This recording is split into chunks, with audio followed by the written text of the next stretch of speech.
More than 9 million people across the South are waking up under a flood watch today. Another flood watch in effect. They just keep going and going. Every day. Every day. That's where we're going to begin this morning, Britta. The pattern essentially stuck over the southeast. These days of storms, we got to get used to it. Heavy rain, though, over the same area is going to grow that flood concern. That risk extends across 8 states in the southeast, as far west as Louisiana, as far east as North Carolina and the Commonwealth of Virginia. And we're talking tropical downpours here, likely for much of the week. Big cities in the southeast like Tallahassee and even Atlanta will have more rain, no doubt about that. A good chunk of the state of Georgia today under that flood watch, including Atlanta. And it's possible if this pattern holds, some of those flood watches could get extended. Let's bring in Fox Weather storm specialist Mike Seidel. Mike's in Atlanta this morning, and Mike has a jacket on.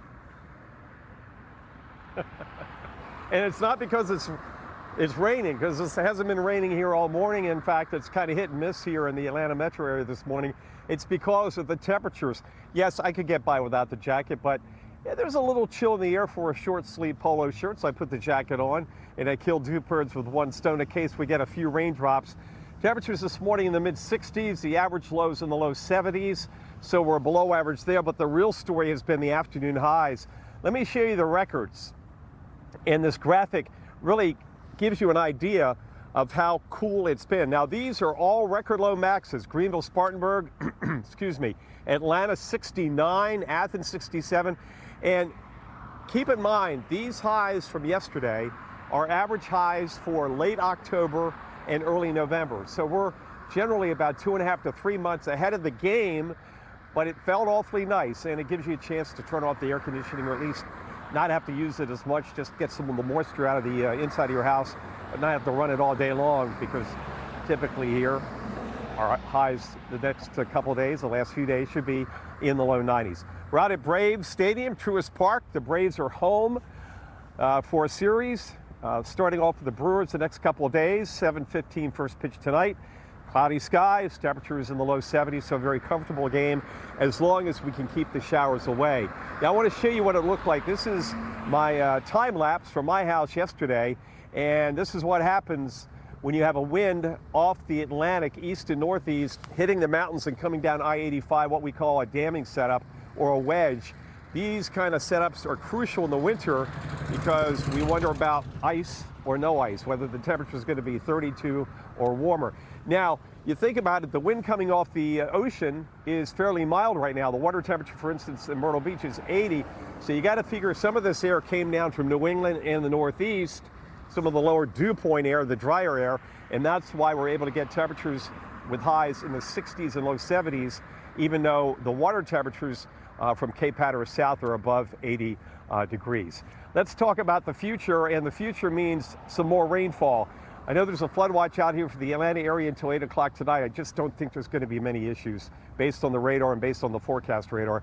The issues this morning have been in the upstate of South Carolina. Still a couple of flash flood warnings, and those expire in the next 15 to 30 minutes. But you see the rain over the next day or so. Rainfall totals here in the Atlanta area should be an inch or less over the next couple days. In fact, the rain chances after today will drop generally below 40% for the rest of the week, and gradually we'll see our high temperatures climb into the low 80s. Now that's still 10 degrees below average, so it's still going to be rather comfortable, and we'll begin to see more and more in the way of brightening in the skies and sunshine. So, Stephen, it is quite a comfortable morning, and yesterday was a fabulous day. Just refreshing to walk outside. In fact, the past couple of days, Saturday, Sunday, and Monday, with highs in the 60s and 70s, you don't get often get a stretch of weather like that this time of the year without it raining all day, and it just hasn't been the case for most of us here in the southeast. But an interesting phenomenon, right? When you talk about that cold air that's damming because of the Appalachians. I wanted just to look because you had mentioned that the Brewers are in town playing the Braves. Even by Milwaukee standards, Mike, average high for August 5th, Milwaukee, 81 degrees. So still well below average even for them. So not that it's going to matter, but. And you know, and I mentioned the east wind. We'll take a look up there on the crane, and there's the flag, and that's been blowing east or northeast since early Saturday morning when that cold front went through here, and it's been down right along the Florida Panhandle off to the Atlantic. So we'll see if we get low pressure developing, and if that brings another surge of moisture in towards the Carolinas later this week and this weekend. By the way, behind that is one of the tallest buildings in Atlanta. In fact, here in Cobb County, that's the TKE elevator building, 420 feet. That's where they test elevators. When that was going up, I had no idea what it was, but it's an elevator building. It's not a hotel, and everything's ready for the game tonight, 7:15 tonight, tomorrow night, Thursday night, and they'll be home through the weekend. I'll file that away in things I didn't know, but I do know now because of Mike Seidel. Thank you. Useless trivia. It's fascinating. An elevator building. Mike Seidel, thank you. Appreciate that in Atlanta this morning.